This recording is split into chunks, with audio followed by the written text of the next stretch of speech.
Bersyukurlah kepada Tuhan, serukanlah namanya, perkenalkanlah perbuatannya di antara bangsa-bangsa, bernyanyilah baginya, bermazmurlah baginya, percakapkanlah segala perbuatannya yang ajaib.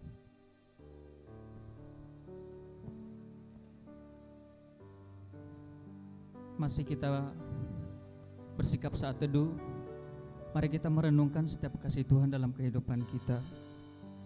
1 minggu yang lalu barusan kita merayakan Paskah. Bagaimana kebangkitan Tuhan dalam kehidupan kita. Mari kita memaknai. Dan pada saat ini mari kita mengundang Roh Kudus hadir di tempat ini. Mari kita mengundang Roh Kudus hadir di tengah-tengah kita. Mari kita mengundang Roh Kudus hadir dalam diri kita. Mari kita katakan, Roh Kudus Kau hadir di sini.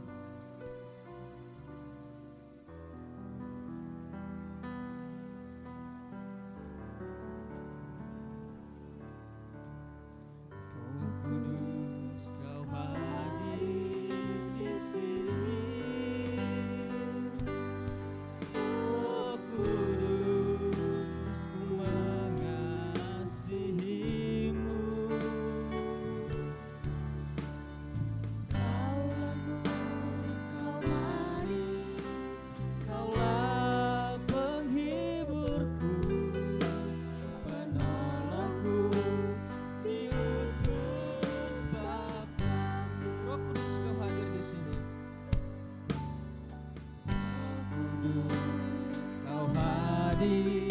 Di sini,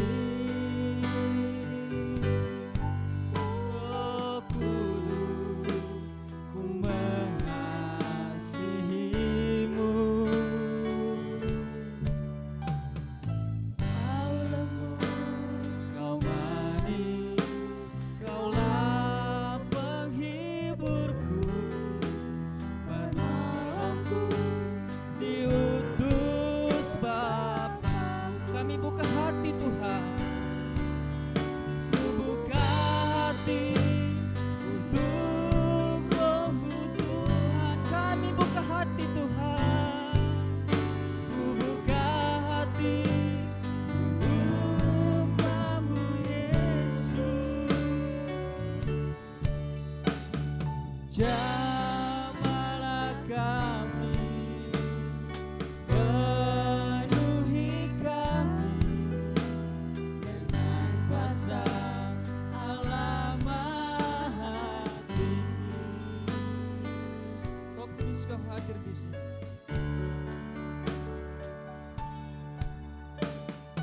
Roh Kudus Kau hadir di sini. Roh Kudus Ku mengasihimu.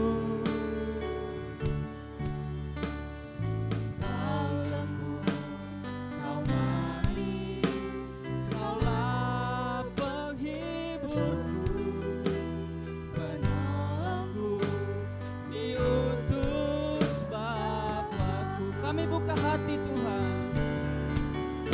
buka hati untuk Roh-Mu Tuhan. Kami buka hati,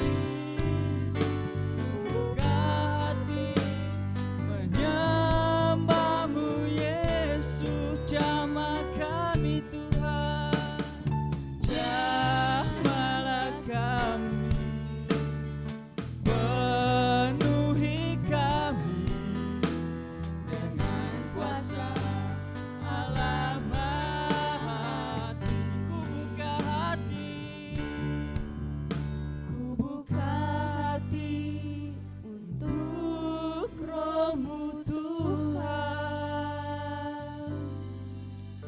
Ku buka hati menyembah-Mu Yesus.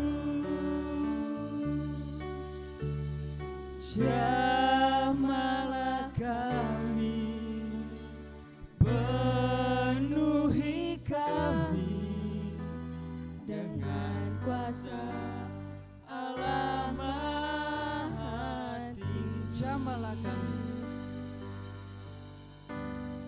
Jamahlah kami, penuhi kami dengan kuasa Allah Maha Tinggi. Katakan jamahlah kami,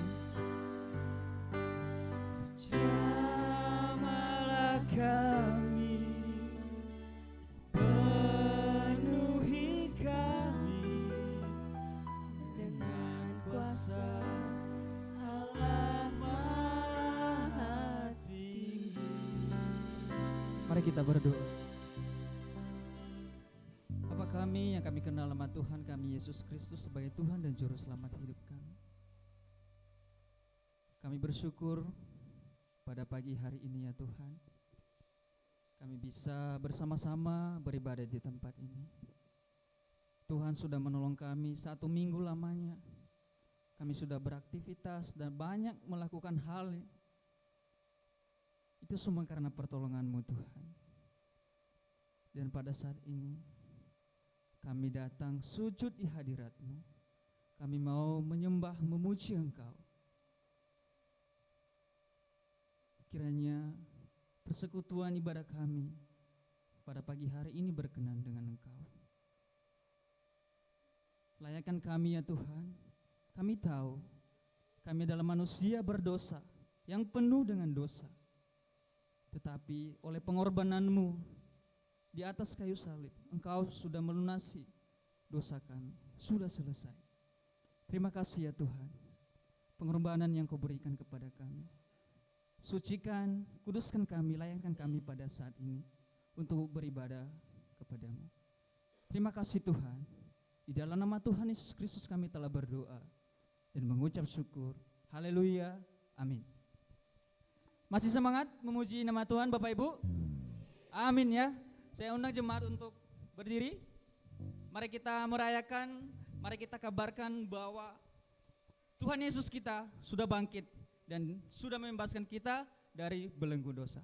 Mari kita katakan, hai bangkit Yesus.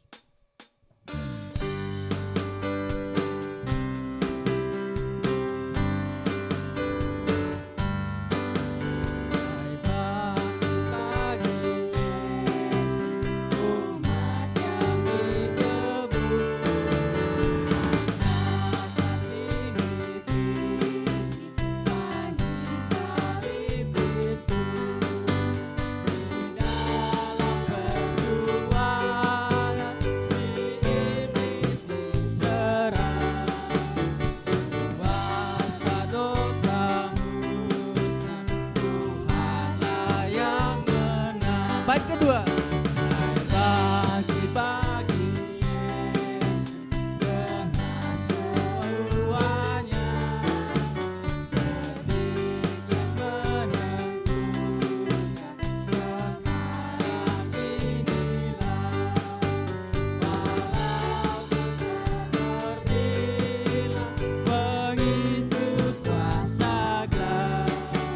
Semakin berbahaya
kita buka Alkitab kita masing-masing. Mari kita membaca ayat firman Tuhan yang kita renungkan pada hari ini dari Yohanes pasal 20 ayat 19 sampai 23. Mari kita membaca bersama-sama dalam hitungan ketiga. 1, 2, 3. Ketika hari sudah malam, pada hari pertama minggu itu, berkumpullah murid-murid Yesus di suatu tempat.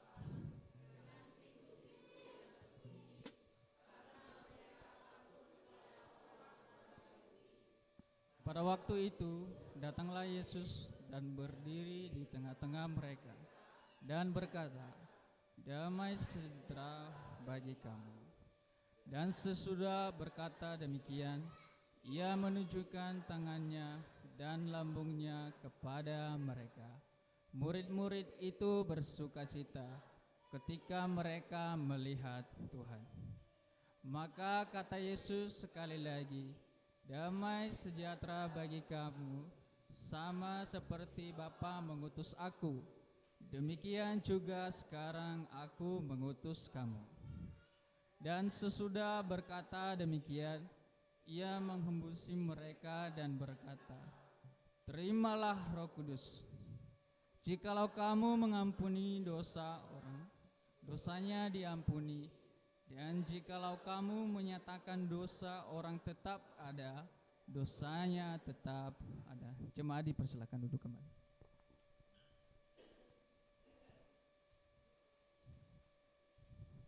Sebelum kita berdoa syafaat,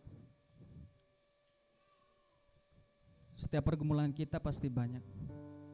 Keluarga, pekerjaan, dan hal yang lainnya. Kita meminta hanya sama Tuhan saja. Tidak ada yang lain selain sama Tuhan saja. Kita yakin dan percaya ketika kita meminta, pasti akan diberikan kepada kita.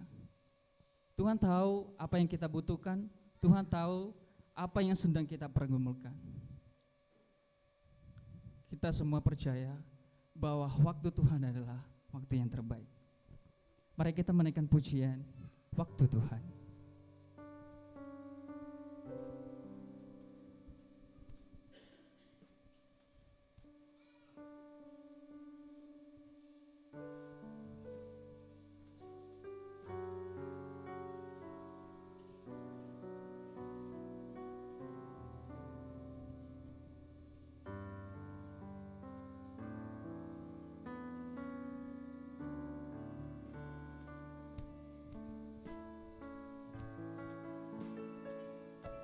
Bila Kau izinkan sesuatu terjadi, ku percaya semua untuk kebaikanku. Bila nanti telah tiba waktumu, ku percaya kuasa-Mu memulihkan hidupku. Bila Kau izinkan sesuatu terjadi, izinkan sesuatu terjadi, kami percaya Tuhan.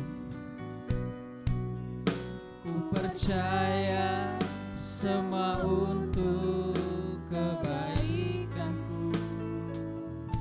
Bila nanti telah tiba waktumu, ku percaya kuasa-Mu memulihkan hidupku. Waktu Tuhan, waktu yang terbaik. Waktu Tuhan pasti yang terbaik. Walau kadang tak mudah dimengerti, lewati cobaan,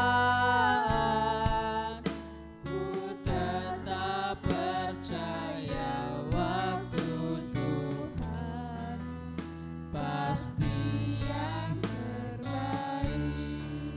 Mari kita nyanyikan lagu ini dari awal. Bila kau izinkan sesuatu terjadi, kami percaya Tuhan. Ku percaya semua untuk kebaikanku. Bila nanti telah tiba waktumu, ku percaya kuasa-Mu memulihkan hidupku. Waktu Tuhan pasti yang terbaik. Waktu Tuhan pasti yang terbaik. Amin. Walau kadang tak mudah dimengerti, Lewati cobaan, ku tetap percaya waktu Tuhan pasti yang terbaik. Mari kita bersafaat bersama, mengimani setiap pujian yang sudah kita kumandangkan. Apapun pergumulan kita hari ini, Tuhan sedang memproses kita, dan Tuhan akan memberikan waktunya yang terbaik sesuai kehendaknya. Mari kita datang dengan kerendahan hati di hadapannya. Ini kami Bapa, anak-anak-Mu. Ini kami, gereja-Mu. Mengharap belas kasihan, kuat kuasa-Mu, sehingga apa yang kami sampaikan dalam syafaat kami boleh berkenan kepada Engkau. Kami menyerahkan Tuhan, anak-anak-Mu saat ini yang sedang dalam proses pemulihan karena kesehatannya terganggu. Kami ingat akan Bapak Effendi, kami terus ingat akan Ibu Vivin, kami ingat anak-anak kami yang terganggu kesehatannya karena batuk pilek, orang tua kami seperti Bapak Ibu Siswoyo, mungkin juga teman-teman kami, cucu kami, di hadapan Engkau Yesus, mereka selalu Engkau berikan kekuatan dan kesembuhan. Kami ingat saudara kami, Bapak Slamet Daryanto. Kami syukuri karya Tuhan melalui dokter, obat, perawatan, dan iman yang Tuhan anugerahkan bagi kami. Kami terus berharap kepada Engkau. Bapa yang makasih, kami serahkan kaum muda remaja di gereja-Mu. Setiap pergumulannya, tantangannya, apapun itu, kami belajar berserah kepada Engkau. Karena Tuhan jika memberi sesuai kebutuhan yang kami doakan dan kami syukuri, apapun pergumulan anak-anak kami, kaum muda remaja di gereja, berkatilah Tuhan. Tatkala sedang berjuang, berdoa, menemukan pekerjaan yang dia harapkan, Tuhan berikan. Enggak lelih, enggak lelah, enggak letih, tapi semangat di dalam Yesus Kristus. Kekuatan selalu baru. Kami serahkan setiap orang tua kami Tuhan, yang berjuang, yang bekerja untuk mensupport pendidikan kami. Kelangsungan hidup kami berkatilah. Kami sebagai anak-anak menyerahkan orang tua kami, baik kehidupan kesehatan jasmani dan rohani, dalam kehidupan dan kekuatan dari Engkau. Bapa, kami menyerahkan setiap aktivitas di gereja-Mu, terkhusus rapat urusan gereja yang akan kami selenggarakan setelah selesai ibadah ini. Biarlah Tuhan memimpinnya, sehingga program-program yang kami sudah siapkan, kami serahkan ke tangan kuasa Engkau, dan membawa kemuliaan dan berkat bagi kami. Bapa, kami menyerahkan keberadaan bangsa dan negara kami. Biarlah Tuhan berkati pemimpin-pemimpin kami yang ada di negeri ini. Berkati kota Bandung, kota Cimahi, dengan segala keberadaannya, di mana kami diberi kesempatan untuk bekerja, untuk belajar, dan melayani Engkau. Berkati pemimpin-pemimpin Tuhan di kota Bandung dan kota Cimahi ini. Pada akhirnya kami menyerahkan gabungan gereja baptis. Berkati pemimpin-pemimpin, baik lembaga, baik gabungan gereja baptis, baik YRSBI. Biar kami terus bersinergi Tuhan, terkhusus menumbuhkan gereja-gereja yang Tuhan sudah percayakan bagi kami saat ini. Kami boleh bersinergi dalam doa, dalam daya, tenaga, juga dana. Sehingga tantangan yang dihadapi pemimpin-pemimpin baptis hari ini Tuhan, dengan hikmat dan berkat dari Engkau, semuanya boleh dilewati. Dan di negeri yang kami cintai ini Tuhan, banyak orang-orang mengenal dan akhirnya bisa memuliakan Engkau. Ini Bapa, syukur kami, permohonan kami, semuanya kami persembahkan di dalam Yesus Kristus yang sudah mati, bangkit, dan di surga sampai hari ini. Haleluya, amin. Terima kasih Pak Pendeta. Masih semangat Bapak Ibu memuji nama Tuhan? Amin. Saya undang jemaat untuk bangkit berdiri. Mari kita bersorak-sorai, mari kita memuji nama Tuhan dengan sukacita. Mari kita serukan, mari kita kabarkan bahwa Tuhan Yesus sudah bangkit. Mari kita memulai lagu ini dari ref ya. Kita yakin dan percaya bahwa Tuhan adalah menara yang kuat, benteng kekuatan pertolongan kita. Mari kita katakan bangkit sungguh.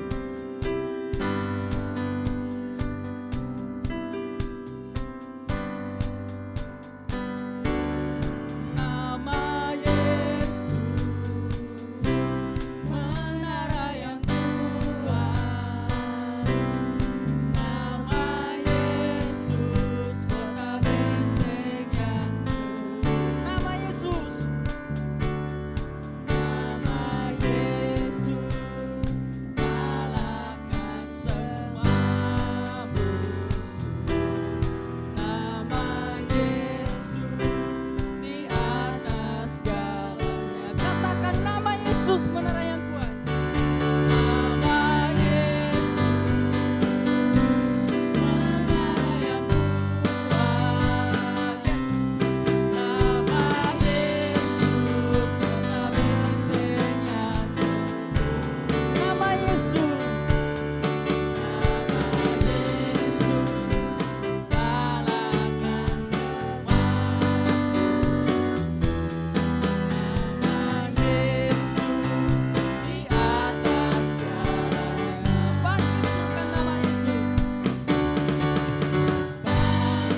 duduk kembali. Saat ini kita akan memberikan persembahan dan persepuluhan kita yang akan dibantu oleh keluarga Bapak Riko.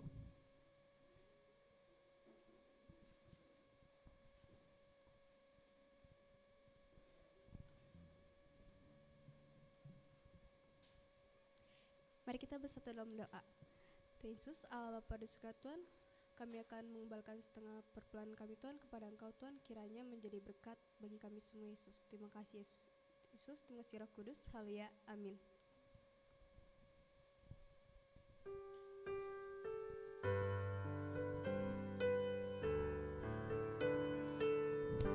Bagi Bapak Ibu yang ingin memberikan persembahan lewat nomor rekening gereja yang sudah tertera di layar Bapak Ibu saat ini.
Terima kasih keluarga Bapak Riko yang sudah membantu kita untuk mengedarkan kantor persembahan.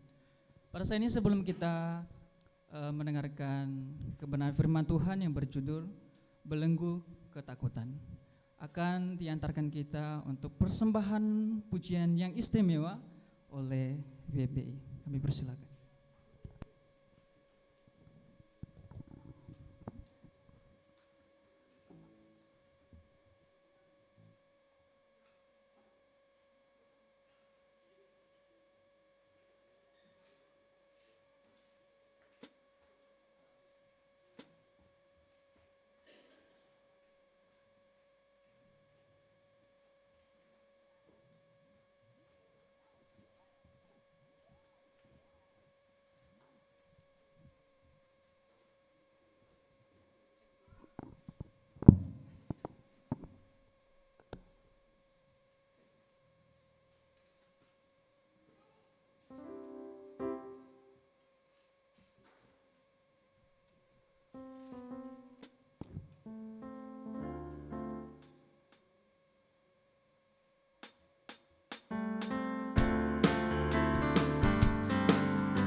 Yes, ya.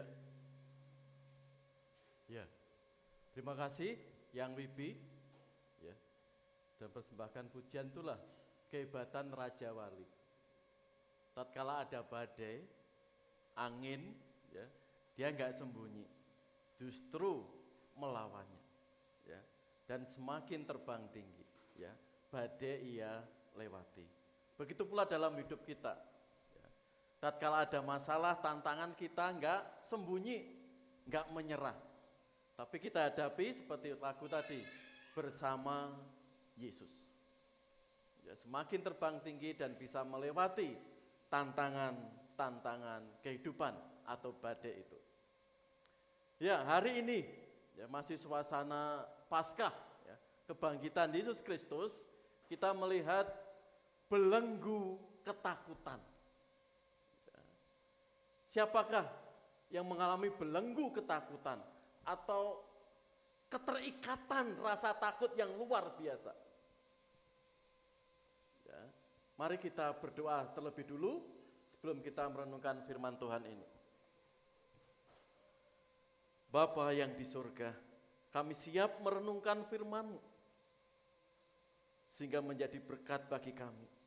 Dengan kuasa Roh Kudus-Mu, waktu beberapa menit ini kami membuka hati dan pikiran sehingga firman-Mu memberkati, menumbuhkan pengenalan kami, iman kami kepada Engkau. Dan kami pulang tidak sia-sia, tapi mengimani janji-janji Engkau. Itulah yang membuat kami survive, bisa bertahan sampai saat ini. Berfirmanlah Bapa, pakai hamba-Mu dengan kuat kuasa Roh Kudus-Mu. Kepadamu Yesus Kristus, kami naikkan doa ini. Amin. Sambil dicari Mas, masih menggema dikit ya dari sini. Ya, belenggu ketakutan. Seperti apa belenggu ketakutan dalam kehidupan seseorang pada umumnya? Kalau wajahnya takut seperti itu Bapak Ibu, merasa sedih, kekhawatiran menghimpit kehidupannya. Sehingga belenggu-belenggu itu betul-betul menguasai dirinya. Ya. Mari kita lihat, sejak kapan ketakutan itu datang di dunia? Jika kita perhatikan di sini, tetapi Tuhan Allah manusia itu dan berfirman kepadanya, "Di manakah engkau?" Ia menjawab, "Ketika aku mendengar bahwa engkau ada dalam taman ini, aku menjadi takut karena aku telanjang, sebab itu aku bersembunyi." Ya. Jadi ketakutan ada di dunia sejak Adam dan Hawa jatuh ke dalam dosa. Itu menghampiri manusia, bahkan sampai saat ini. Dosa sumber masalah, juga sumber membuat orang itu takut. Aku menjadi takut karena aku telanjang. Mengapa mereka telanjang, Adam dan Hawa? Sudah tidak taat apa yang Tuhan perintahkan. Mereka melanggar. Sebab itu aku bersembunyi. Dosa, sumber ketakutan manusia. Kalau kita bicara tentang dosa, ada 3 jenis dosa itu. Ya. Takut akan Tuhan. Ini maknanya kita menghormati Tuhan. Hati, pikiran, perkataan itu selaras. Itu menghormati Tuhan. Yang kedua, takut ancaman. Oh, ada COVID, kita pakai masker beberapa tahun yang lalu. Oh, ada bencana, bagaimana kita antisipasi? Takut karena ancaman. Yang ketiga di sini, takut yang kronis. Tekanan pekerjaan, tekanan masalah hidup, bisa sakit, penyakit, bisa ekonomi, dan mengibatkan orang itu takutnya sampai kronis, sehingga membuat mereka stres. kita akan melihat para murid tadi takutnya masuk jenis yang mana? Pertama, kedua, atau ketiga? Jika kita melihat Yohanes 20 ayat 19 sampai 20. Ayat 21, 22 tidak kita lihat, tapi kita lihat dua ayat di sini. Yohanes 20 ayat 19, 20. Belenggu ketakutan, mari kita lihat. Ketika hari sudah malam, pada hari pertama minggu itu, berkumpullah murid-murid Yesus di suatu tempat dengan pintu-pintu yang terkunci, karena mereka takut kepada orang-orang Yahudi. Pada waktu itu datanglah Yesus dan berdiri di tengah-tengah mereka dan berkata, "Damai sejahtera bagi kamu." Dan sesudah berkata demikian, ia menunjukkan tangannya dan lambungnya kepada mereka. Murid-murid itu bersukacita ketika mereka melihat Tuhan. Perhatikan ayat 19 itu.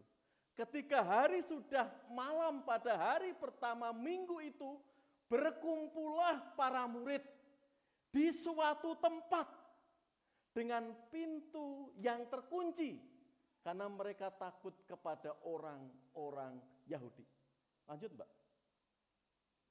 Perhatikan, di ayat 19a khususnya, keempat itu, malam. Kalau malam sekarang di dunia postmodern ini gemerlap ya. Tapi saat itu malam itu melambangkan dunia orang mati. Ketakutan. Perhatikan, suatu tempat. Yohanes pun tidak menulis ditunjukkan di mana. Tapi di suatu tempat. Artinya tempatnya itu disembunyikan. Pintu-pintu terkunci. Wis malam hari, ya, suatu tempat nggak disebutkan di mana, pintu terkunci dan takut. Kalau Anda melihat apa yang dijelaskan dalam firman Tuhan itu, ketika hari sudah malam,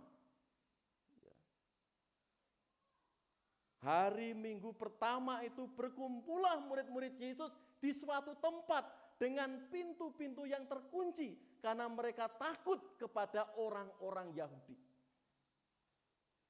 Berarti kalau kita lihat ayat di sini, jenis ketakutan yang kedua, ada ancaman. Ya.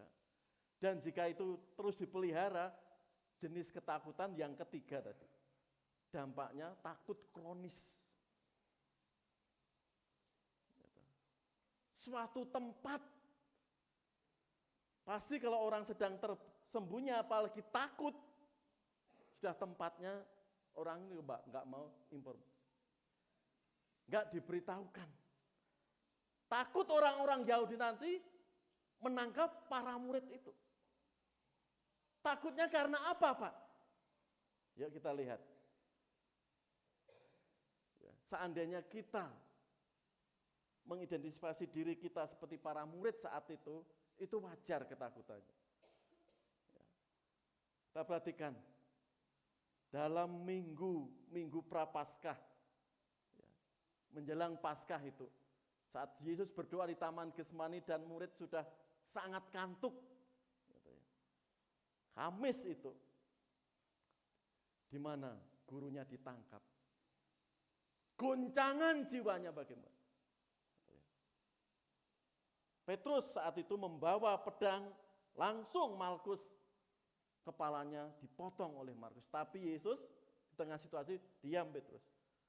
Lalu telinga Malkus yang terpotong itu dikembalikan lagi oleh Yesus. Dan telinga itu sempurna lagi. Sampai murid-muridnya terguncang gurunya ditangkap itu. Lalu esoknya penangkapan yang luar biasa. Ya, di hari Jumat. Dan rentetan penyalipan yang luar biasa bengisnya. Orang-orang Yahudi meneriakkan salibkan, salibkan.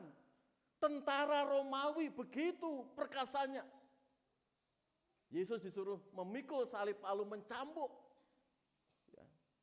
Dibawa ke Imam Kayafas, dibawa ke Pilatus, diadili lagi, diserahkan ke Pilatus lagi. Peristiwa penangkapan, penyiksaan, penyalipan secara ilmu kejiwaan letih para murid di sini. Lalu mati. Bahkan status kematiannya apa? Sebagai orang hukuman. Malunya gimana para murid?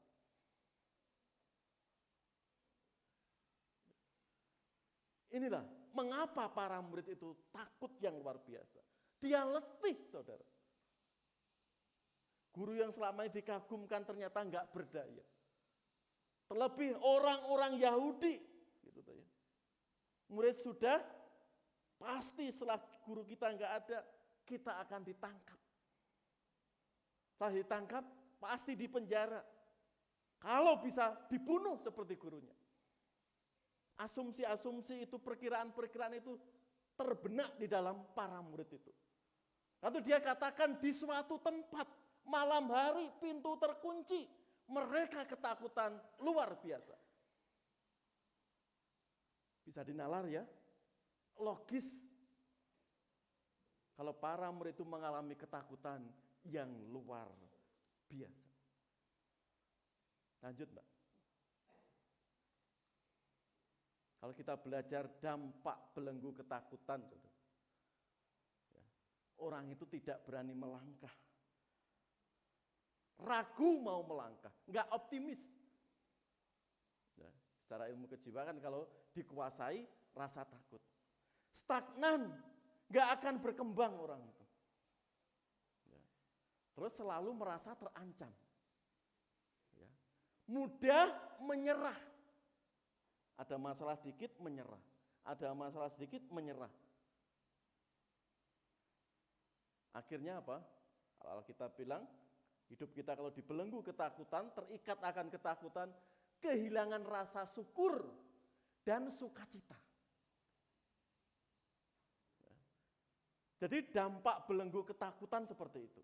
Alkitab sering menceritakan bagaimana ketakutan Daud akan ancaman Saul luar biasa.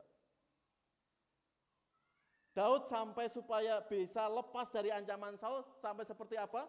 Melakukan dirinya sampai seperti apa? Orang gila.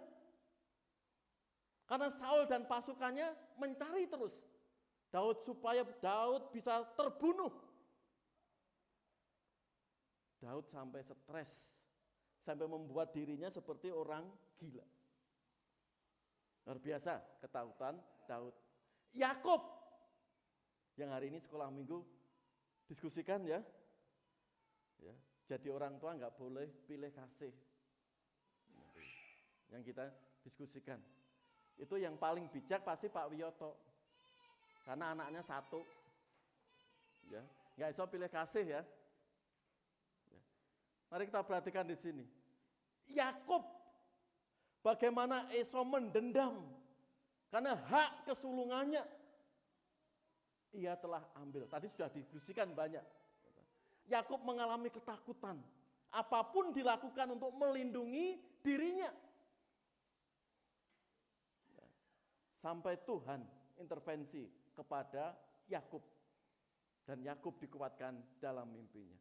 Intinya Daud, Yakub mengalami ketakutan yang luar biasa.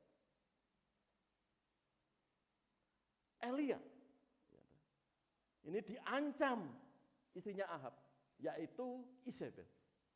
Karena nabi-nabi kerajaan Israel telah dibunuh oleh Elia. Reputasi Isabel sebagai istri raja marah luar biasa. Kalau saya tidak bisa membunuh Elia, jangan saya sebut ratu atau istri raja. Kecil untuk membunuh Elia. Apa respon Elia? Di sini.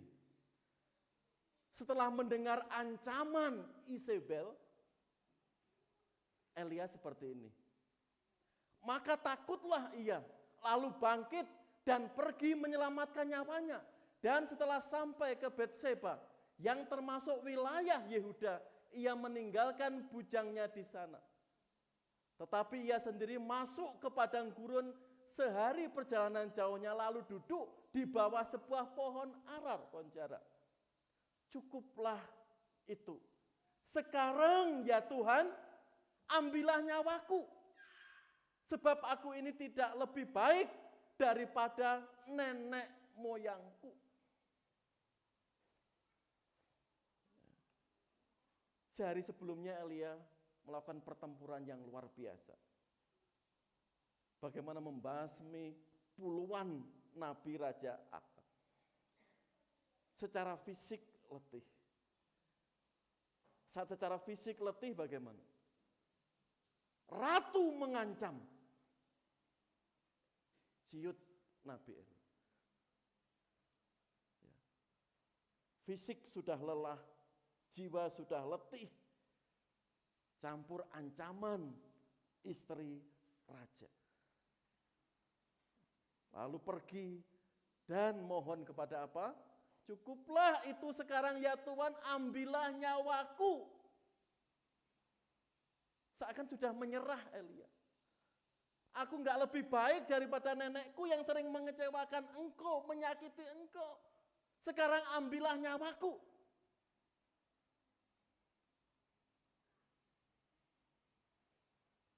Bagaimana Elia menyingkapi di sini? Dan bagaimana malaikat Allah merespon? Didatangi malaikat Tuhan, bangunlah Elia, makanlah, sebab kalau tidak perjalananmu mati terlalu jauh bagimu.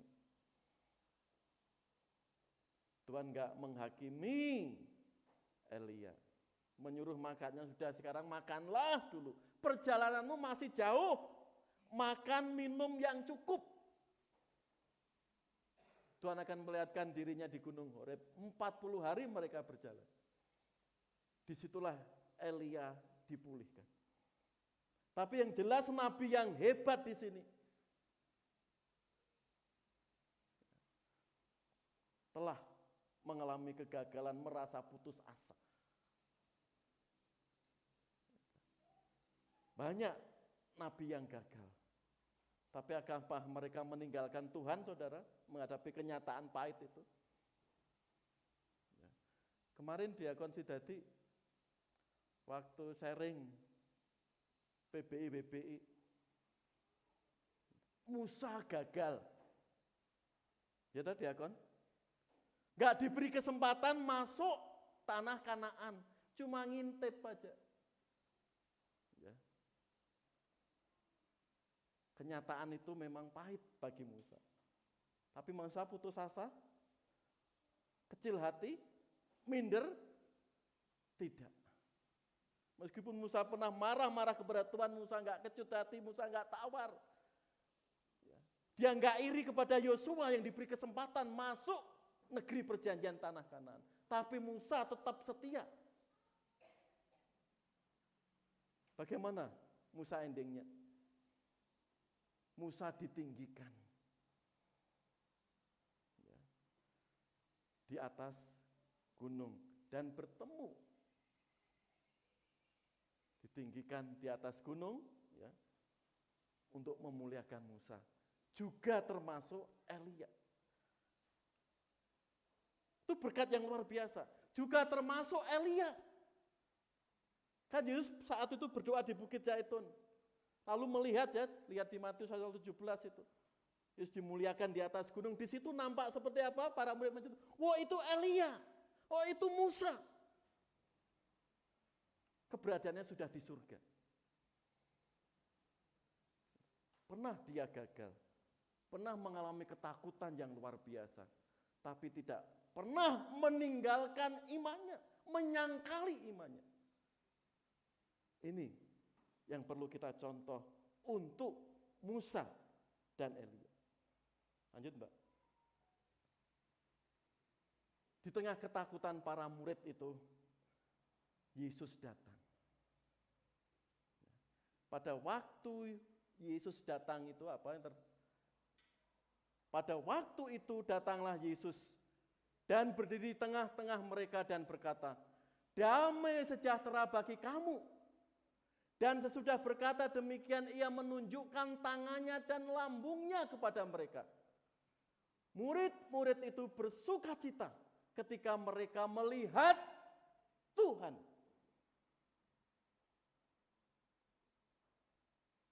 Apa toh yang dibutuhkan saat orang mengalami ketakutan itu? Supaya bisa mengusir takut itu gimana? Yesus tahu apa yang mereka butuhkan. Sukacita. Shalom. Kalau di situ damai sejahtera tertulis eirene. Baik damai sejahtera secara kejiwaan, secara rohani, dan damai sejahtera secara fisik. Ada kekuatan, ada perlindungan. Bayangkan, malam hari di suatu tempat, ya, pintu terkunci. Takut tadi.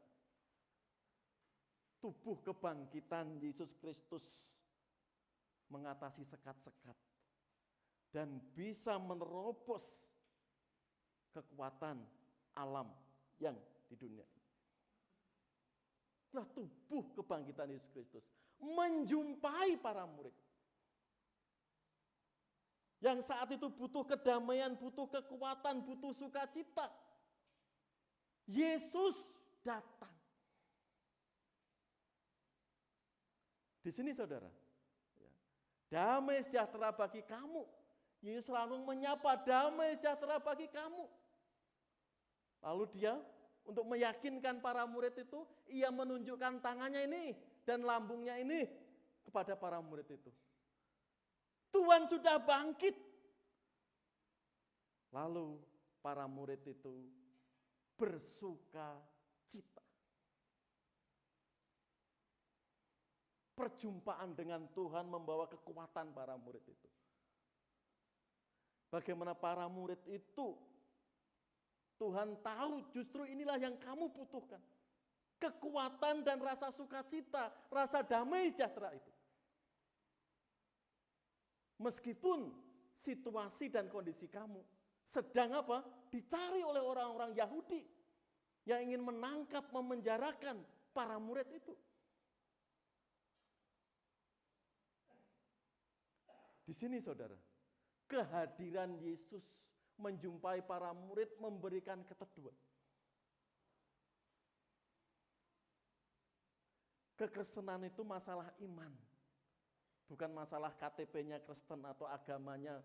Orang tua menurunkan anaknya, anaknya menurunkan ke kakeknya, menurunkan ke anaknya, anaknya menurunkan ke cucunya, bukan. Masalah pribadi hubungan kita dengan Tuhan. Kalau hanya KTP dan kalau hanya dibaptis sebatas formalitas saja saudara, orang itu enggak menemukan sukacita. Enggak memperhatikan hubungan pribadinya dengan Tuhan. Sehingga kehadiran Tuhan itu seakan-akan kosong belaka, hampa. Mari kita contoh para murid ini. Tatkala berjumpa dengan Yesus itu, dia ada salom, dia ada sukacita di dalam diri. Kenapa? Bisa berjumpa. Tuhan yang sudah mati itu hidup, sudah bangkit, mengalahkan maut dan menghampirinya.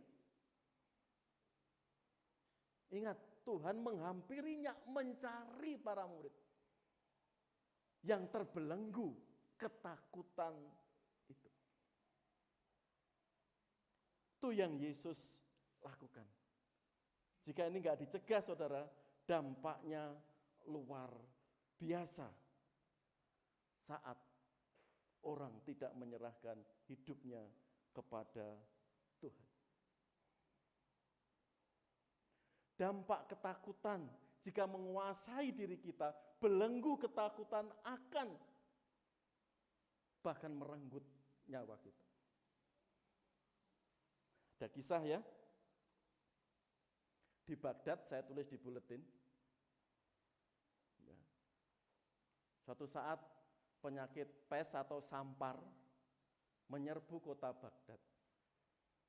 Ada seorang gitu ya melancong naik kuda di situ. menikmati padang gurun di Baghdad yang begitu indah saat matahari mau terbenam. Lalu penunggang kuda itu melihat orang berpakaian hitam-hitam naik onta. Lalu tanya orang yang naik kuda itu, mau kemana? Saya mau ke Baghdad. Di sana banyak musibah, penyakit sampar. Ada 50.000 yang meninggal. Jangan ke sana. Tidak, justru saya ke sana mau menjemput orang-orang yang mengalami kematian karena penyakit sampar. Berapa yang kau jemput? Tanya penunggang kuda itu. 8.000. Loh, kok hanya 8.000? Tanya penunggang kuda itu. Yang 42.000 kemana? Enggak kau jemput? Tidak. Karena saya mengambil orang-orang yang terdampak penyakit sampar itu di kota Baghdad. Kenapa yang 42.000 enggak kau ambil juga? Tanya penunggang kuda itu. Karena yang 42.000 itu mati karena rasa takut menguasai dirinya. Belum kena penyakit sampar atau pes itu. Ketakutan yang berlebihan menguasai 42.000 orang itu. Karena itu saya enggak menjemput mereka. Karena dia mati, rasa takutnya menguasai dia. Ada belenggu ketakutan. Saudara, dampaknya kalau orang takut itu apa? Ada semangat? Enggak. Ada sukacita? Enggak. Kalau itu menguasai dirinya, nalarnya apa? Imun tubuh kita menurun. Hilang sukacita, padahal hati yang gembira obat. Semangat hidup itu obat. Meskipun jasad kita tambah umur, tambah ringkih ya, oleh cuaca, oleh keadaan, tapi roh kita, rohani kita harus semakin kokoh, semakin kuat. Tapi kalau ketakutan belenggu, ketakutan menguasai kita, saudara, itu tadi, seperti kisah di Baghdad. Penyakit sampar atau pes merenggut 50.000 kota Baghdad. Cerita itu menggambarkan ketakutan berlebihan bisa membunuh harapan, impian orang itu. Belum apa-apa sudah takut. Belum dicoba sudah takut. Sudah menyerah dulu. Kan ada saat COVID 2-3 tahun ya, yang terjadi di Indonesia ya, ketakutan yang berlebihan. Saat kena serangan COVID sendiri, kalau imunnya dia kuat, ya, hatinya tenang, bisa melawan sakit itu. Karena dampak ketakutan itu. Juga enggak sedikit loh ya, yang bunuh diri.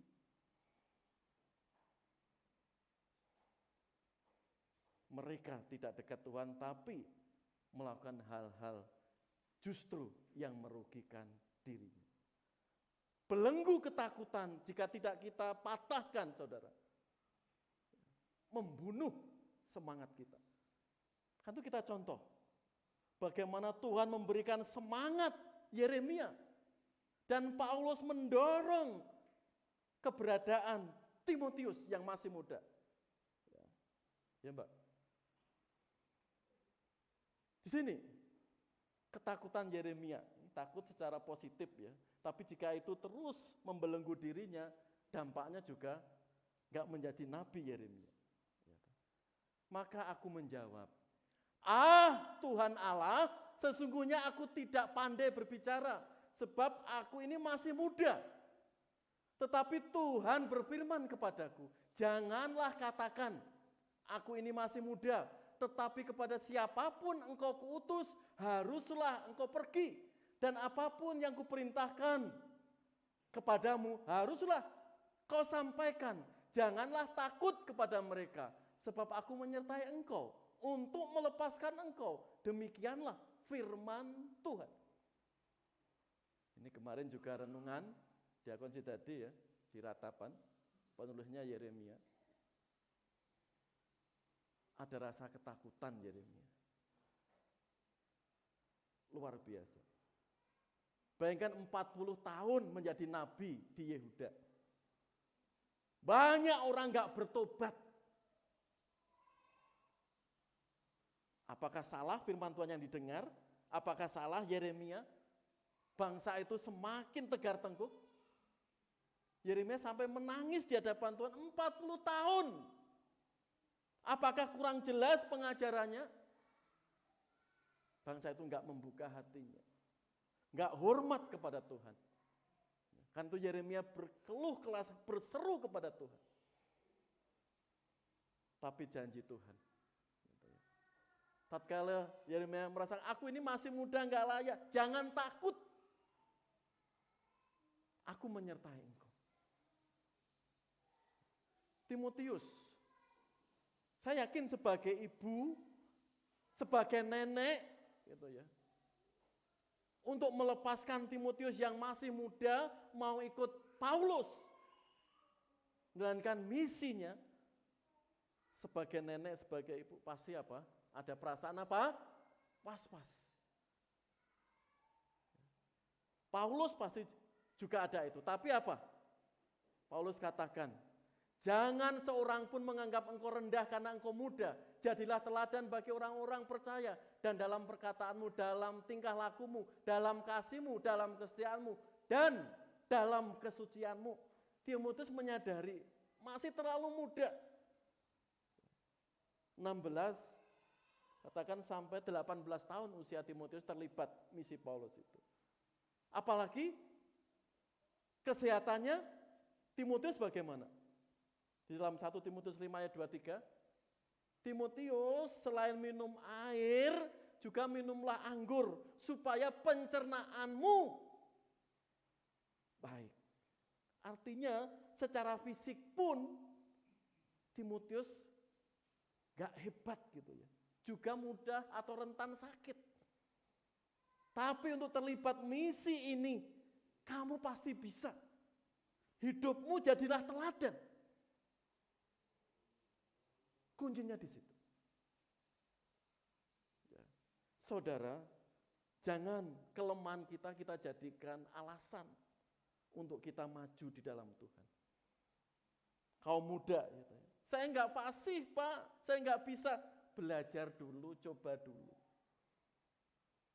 Kadang kita sering membentengi diri kita sendiri. Saya malu Pak, kalau malu tatap ini ya mau menjadi MC.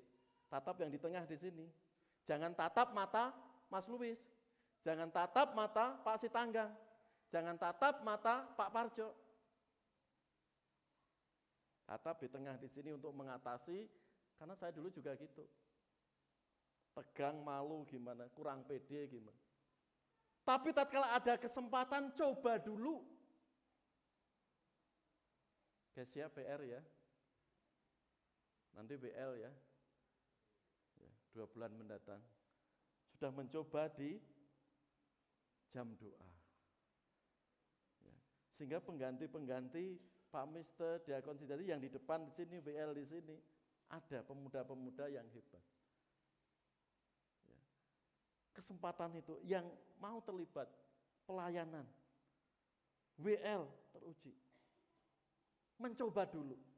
Kalau hidup kita benar, kita mau mencoba, saudara, itu Paulus mendorong Timotius, neneknya, ibunya juga mendorong. Ada kekuatan. Sehingga ketakutan tidak menguasai dirinya, kekhawatiran tidak menguasai dirinya. Ingat mereka masih muda. Terlebih Timotius yang sering sakit lambungnya. Pasti sebagai ibu, sebagai nenek, Paulus mau jangan, Timotius cucuku ini sering sakit lambung, jangan. Apalagi terlibat jauh pelayanan, jangan. Tapi Alkitab enggak menulis itu. Saudara, keterbatasan kita mari kita serahkan kepada Tuhan. Dan Tuhan akan memberikan kekuatan. Tapi kalau kita nggak mau berkorban waktu, nggak pernah terdorong, nggak pernah hati untuk melayani, bagaimana kita bisa merubah diri kita? Bagaimana kita bisa pede dalam melayani Tuhan? Karena itu lihat, Yeremia, Timotius sangat muda. Remaja pemuda, yuk, kita berlomba di dalam Tuhan. Berkarya di dalam Tuhan. Selagi masih ada kesempatan, gunakan. Saya tuh belajar dasar-dasar main musik sesudah di STBI. Dan sesudah mau lulus, lingkungannya, wah, masa calon pendeta nggak iso main musik gitu ya. Teman-temannya semua bisa. Ada, yang lain olahraga, saya belajar sendiri. Dasar-dasarnya, tanya, ada kemauan.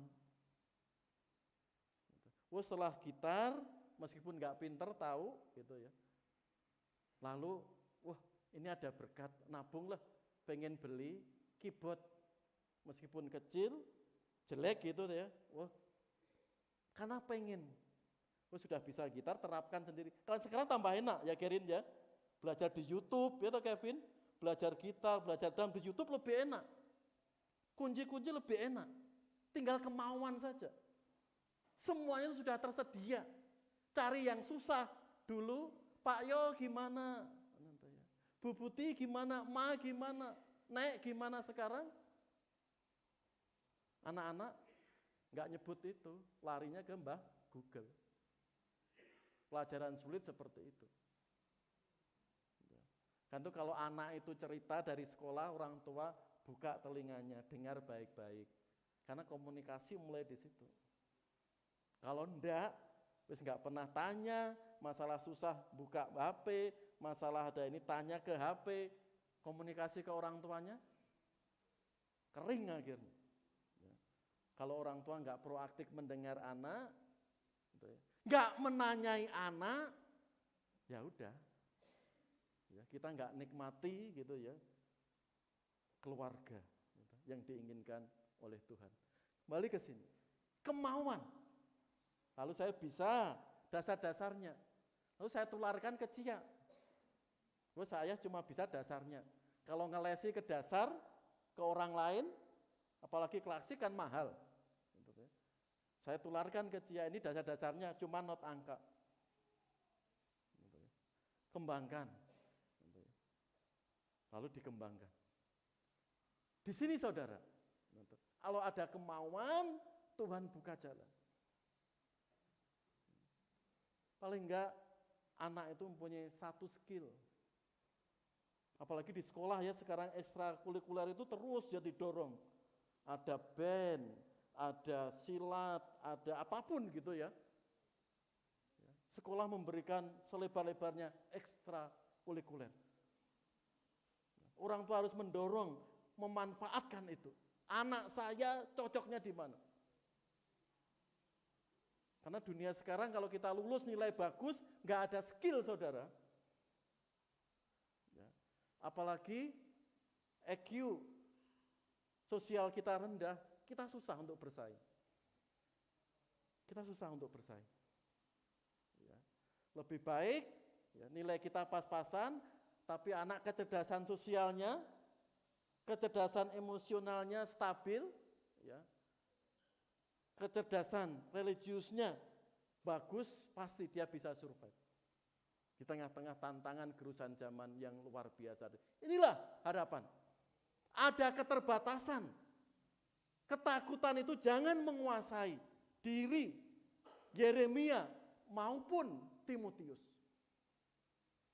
Keluarga yang kondusif mendorong di mana kemampuan itu bisa dikembangkan. Akhirnya Timotius, Yeremia luar biasa dipakai Tuhan di tengah-tengah keterbatasannya. Lanjut. Ya, kuis sebentar. Kemarin PKMB Persekutuan ada kuis. Ya. Kemarin BPI belum ada kuis, Pak ya. Ya. Coba Gerin. Tebak ya. Ini lomba lukisan. Lukisan 1 luar biasa ya. Laut, ada batu karang. Lukisan 2 ada sawah ya. Lalu ada burung, ada petani. Lukisan 3 air terjun. Lukisan 4 sawah dan gunung. Gerin atau yang lain siap-siap ya. Keempat lukisan ini yang menggambarkan kondisi shalom, erene atau damai sejahtera, kira-kira yang mana, Gerin?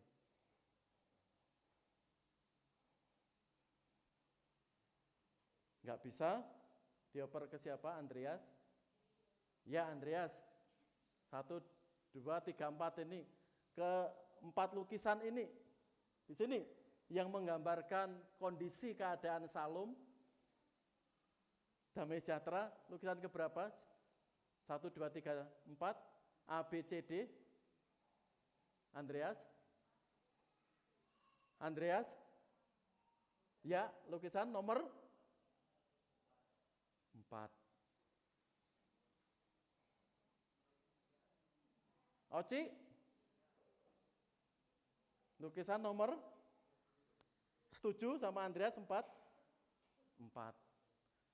Saya tanya Pak Wiyoto, mungkin lebih jeli mengamatinya. Pak Wiyoto?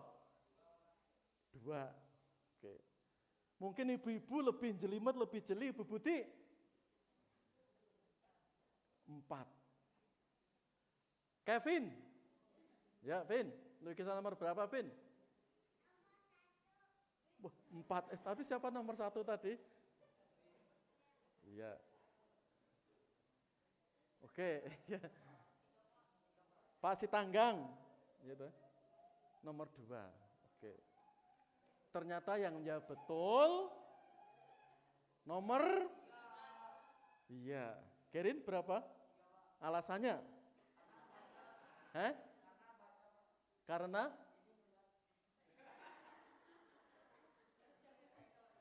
Iya, ya. Nomor 3. Mungkin bertanya, mengapa nomor 3? Ya, dengan penjelasan saya yang dari awal tadi. Mengapa nomor 3? Menggambarkan kondisi shalom, damai sejahtera. Kalau nomor 1, dah memang damai gitu. Wajar di situ. Ya. Apalagi nomor 2, burung menari-nari di situ oke ya. Karena suasananya sejuk. Ya. Nomor 4 juga gitu, burung bisa tidur nyenyak melihat pemandangan sawah, gunung yang sejuk. Ya. Lalu nomor 3, mengapa yang paling mewakili kondisi shalom damai? Di tengah ya, air terjun yang dibanting ke bawah, tentu suaranya sangat kencang, keras. Tapi ada seekor burung yang bisa tidur. Seakan-akan tidak mempunyai apa? Masalah, tantangan itu. Karena itu nomor 3 inilah yang paling pas mewakili situasi kondisi shalom, damai sejahtera atau erene. Ya, dibanding lukisan yang lain. Di tengah hantaman air terjun yang keras itu, burung itu seakan-akan ada, bisa menikmati hidup, bisa tidur nyenyak. Artinya apa? Dalam kehidupan kita sebagai orang percaya, meskipun badai tantangan itu selalu ada di tengah-tengah keluarga kita, entah ekonomi, entah sakit penyakit, gitu ya. Apapun bentuknya itu, rasa shalom, itulah yang Yesus hadirkan kepada para murid tadi. Sehingga mengalami damai sejahtera, ada sukacita di tengah-tengah rasa takutnya itu. Itulah saudara kehidupan kita. Kalau ketakutan membelenggu menguasai kita, kita nggak ada sukacita. Hidup kita terbelenggu. Dampaknya tadi seperti penyakit sampar di Baghdad beberapa puluh tahun yang lalu. Nggak kena penyakit, tapi mengapa yang mati lebih banyak? Takut menguasai dirinya. Mari saudara,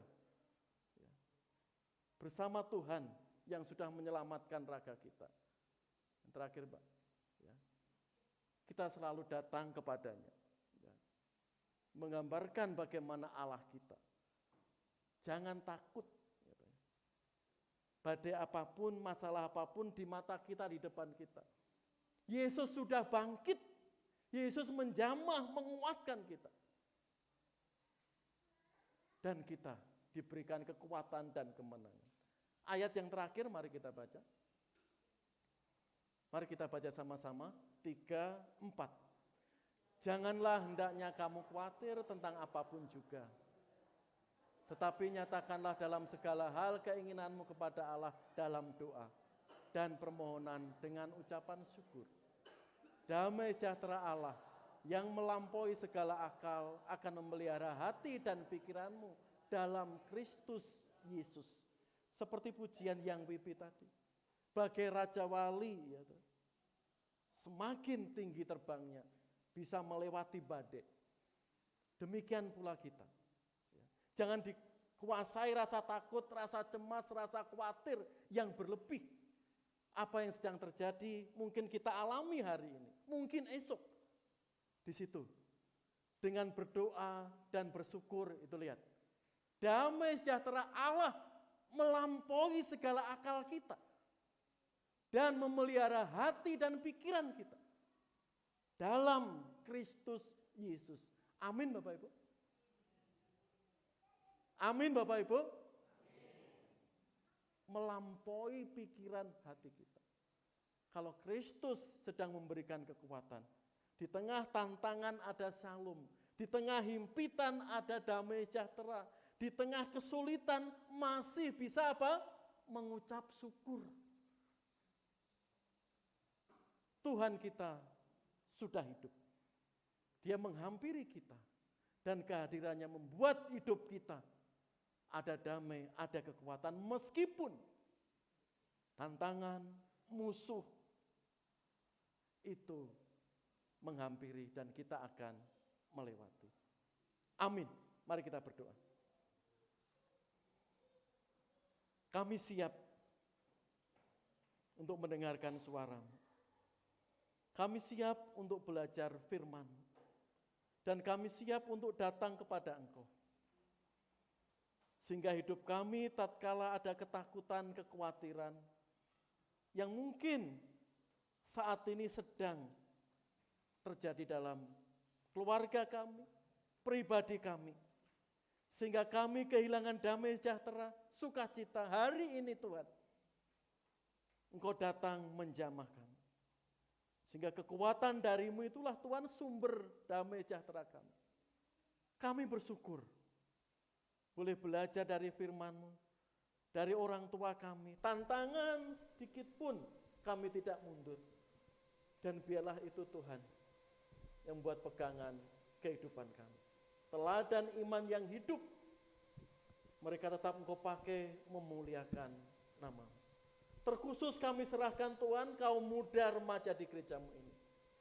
Bisa berkarya bagi kemuliaan Engkau. Dan imannya bertumbuh. Dan kami sebagai orang tua diberikan hikmat mendorong anak-anak cucu kami boleh berkarya kepada Engkau. Terlebih hormat, takut akan Engkau. Karena itu modal di dalam kehidupan anak-anak dan cucu kami. Sehingga hidupnya ada kekuatan dan sukacita. Kepada Yesus Kristus, Allah kami yang hidup, kami naikkan doa dan syukur ini. Amin. Ya. Dimohon dengan hormat, Bapak Ibu, mohon kesabarannya. Ya. Setelah pengumuman ini ada RUG sebentar. Untuk pengesahan program-program gereja kita tahun ini. Ya, silakan Untuk pengumumannya bisa diinfokan terlebih dulu. Ya, mengundang persekutuan doa besok Rabu Bapak Ibu. Firman Tuhan akan dilayani oleh Diakon Sri Dadi Atianto. Ya, kita bisa saling menguatkan dan memberikan kesaksian. Berikutnya, yaitu Minggu 16 April setelah ini ya, ada URG sebentar. Ya. Terus yang ulang tahun minggu ini, Saudari Yohana Kristiana Tobing, 17 April. Hadir Yohana? Ya, nggak hadir ya, ada keperluan. Berikutnya Pendeta Ratu Albert Moniung, 17 April. Ya.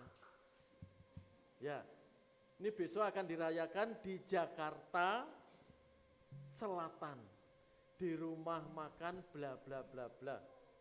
Ya, siapa yang mau datang nanti saya kirim undangannya. Ya, kemarin dari keluarga besarnya ada info itu. 100 tahun. Ya, 100 tahun. Berikutnya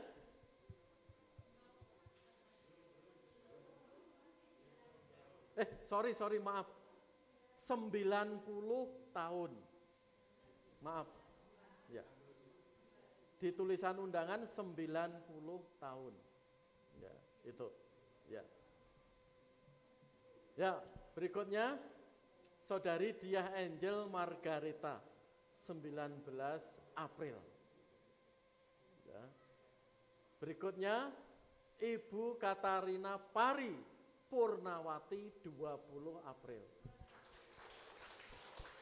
Selamat ulang tahun Ibu, Tuhan Yesus memberkati. Ya. Berikutnya Saudari Betseba Baktiar, 21 April. Hadir? Tidak ada. Ya. Saya lagi, Tuhan berkati Bapak Ibu Saudara yang berulang tahun minggu ini. Lanjut. Ya, petugas ibadah Minggu 23 April, minggu depan, ya seperti di sini Bapak Ibu, ya, sehingga semuanya boleh siap untuk melayani Tuhan minggu depan. Ya. Bagi sebagian yang mau mudik karena libur nasional ya, Tuhan berkati sepanjang perjalanannya dan rencana liburannya untuk libur Idul Fitri tahun ini. Contohnya Pak Martin, gitu ya. Iya. Lanjut. Ya. Berikutnya, ya. Itu beberapa ada tambahan di sini. Yang baru pertama kali hadir, Ibu Herti. Ibu atau Mbak, silakan berdiri. Ada? Ya. Silakan Bu memperkenalkan namanya yang lengkap dan dari gereja, persilakan.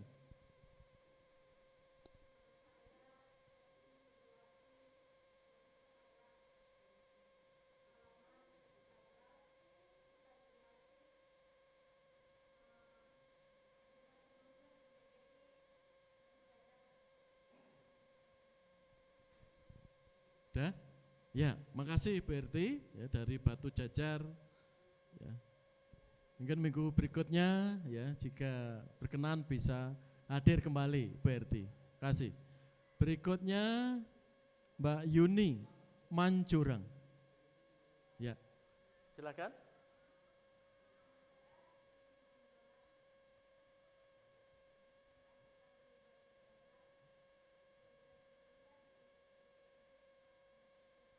Ya, makasih Mbak Yuni.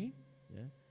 Juga sama jika minggu depan bisa berbakti kembali di GP Cimahi, senang sekali Bu RT dan Mbak Yuni. Terima kasih. Ada lagi Bapak Ibu?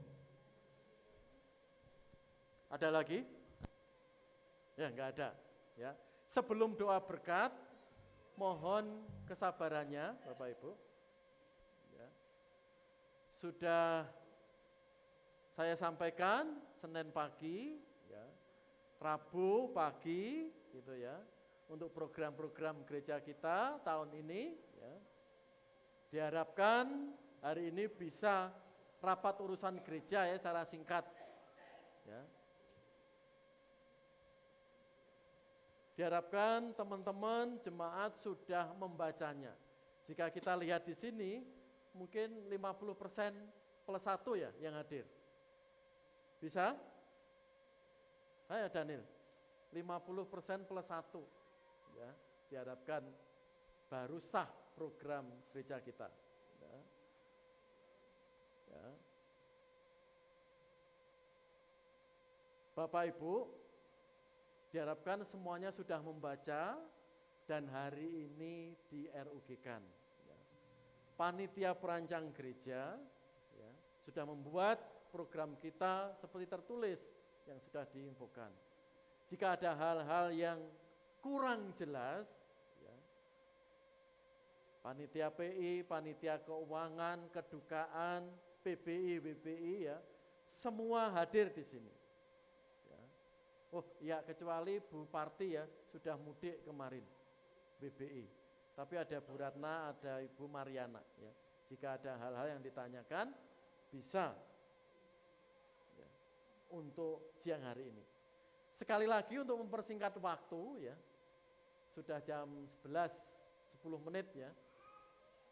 Silakan sebelum kita ketok mimbar ini 3 kali dan kita jalani ya, program ini. Jika ada yang belum jelas silahkan angkat tangan dan bertanya. Selain pengurus gereja, ya, selain pengurus gereja, baik rencana anggaran, program-program, dan semuanya. Silakan.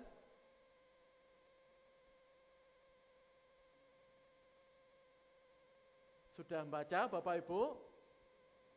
Sudah membaca? Iya, iya. Ya.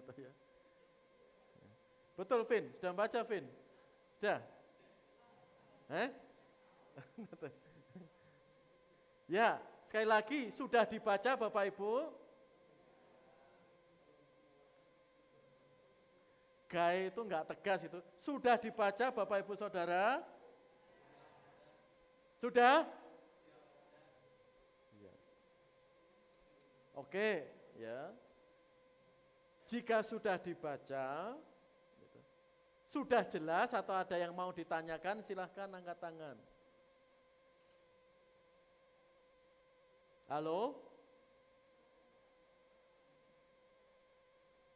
Pojok belakang dengar, Pak Usea, Diki, Tian, Bu Santo? Ya. Jika sudah dibaca ada yang ditanyakan? Enggak ada? Sudah jelas? Sudah jelas Bapak Ibu? Sekali lagi, ya. Karena Petra ya kurang jelas ya. Sekali lagi sudah jelas Bapak Ibu? Enggak kompak gitu. Sudah jelas Bapak Ibu? Ya. Makasih. Ya. Mungkin para diakon ada tambahan, Diakon Sidati, Wardoyo, Diakon Edi. Sudah? Oh, enggak ada Diakon Edi. Yeah. Kalau enggak ada, terima kasih. Ya. Yang belum baca silahkan dibaca, yang sudah terima kasih, bentuk apresiasi ya, untuk PPG yang sudah menyiapkannya. Ya. Karena itu hari ini program gereja kita dan rencana anggarannya ya, mulai hari Minggu 16 April disahkan. Ya. Saya ketuk 3 kali ya. 1, 2, 3. Sah. Ya. Terima kasih ya apresiasinya. Terima kasih juga kepada setiap pengurus ya yang sudah beberapa kali untuk mempersiapkan program-program gereja kita tahun ini. Ya. Semakin memuliakan Tuhan, diberkatinya. Kami pengurus sangat welcome masukan, kritikan gitu, yang membangun untuk memajukan gereja kita. Ya, sehingga gereja kita semakin bertumbuh di dalam Tuhan. Ya. Saya lagi terima kasih, Tuhan berkati, dan responnya dan persetujuannya untuk anggaran dan program kita tahun 2003 sampai awal April 2024. Kami mengundang semuanya berdiri, mari kita mohon berkat kepada Bapa kita di surga. Kami mengundang sekali lagi, mari kita berdiri, kita akhiri ibadah ini, mohon berkat kepadanya. Kemuliaan, hormat bagi Allah kami di tempat yang tinggi. Kuat kuasa Allah, Bapa, Anak, dan Roh Kudus, yang meliputi dan memberikan damai sejahtera bagi kami. Ulanglah dengan damai sejahtera atas berkat Allah Tritunggal yang kita puja, kita sembah, berkatnya turun bagi kita semua. Tuhanmu memberkatimu.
Silakan duduk sebentar sebelum kita saling berjabat tangan.